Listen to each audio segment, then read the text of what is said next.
¿Cómo se viola una boca? Primera parte. Maxi. Venga, pasa. Las dos actoras. Vamos allá. ¿Cómo se viola una boca? No. ¿Quién es la violadora?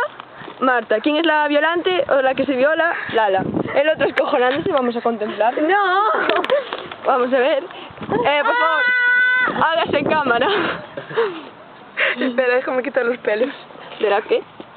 Qué asco, madre mía. Dios mío, esto es porno lésbico. Qué asco. Me acabo de dar con la lengua en todos los dientes. ¡Qué asco! Asqueroso. Eso cunde más que te lo haga un Vale, tío. ya, esto es el confesionario. Pues, ¿Qué sentimos cada uno? vale, con ¿cómo se dice? Toma falsa. ¿Cómo? Tu madre. Caño, callaros. Confesionario. Vamos al confesionario, ¿cómo se diga eso? Pero a mí no, primero la violada. La violada. ¿Cómo me siento violada? Marmota, ¿cómo te sientes? Violada.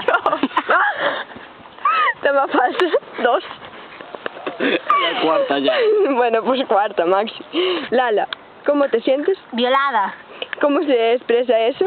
Que me duele la boca y la nariz y estoy toda lambida. Pusiste cara de rata.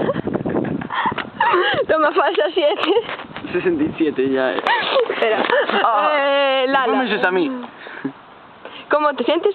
Violada. Pues lo resume en pocas palabras.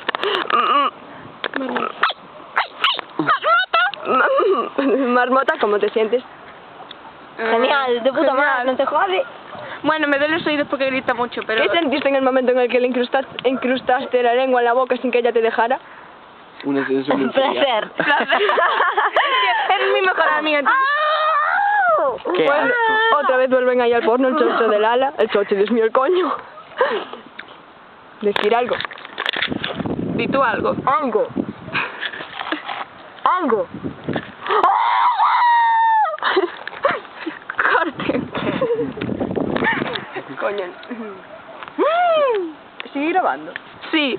Te vas para atrás. Despídete.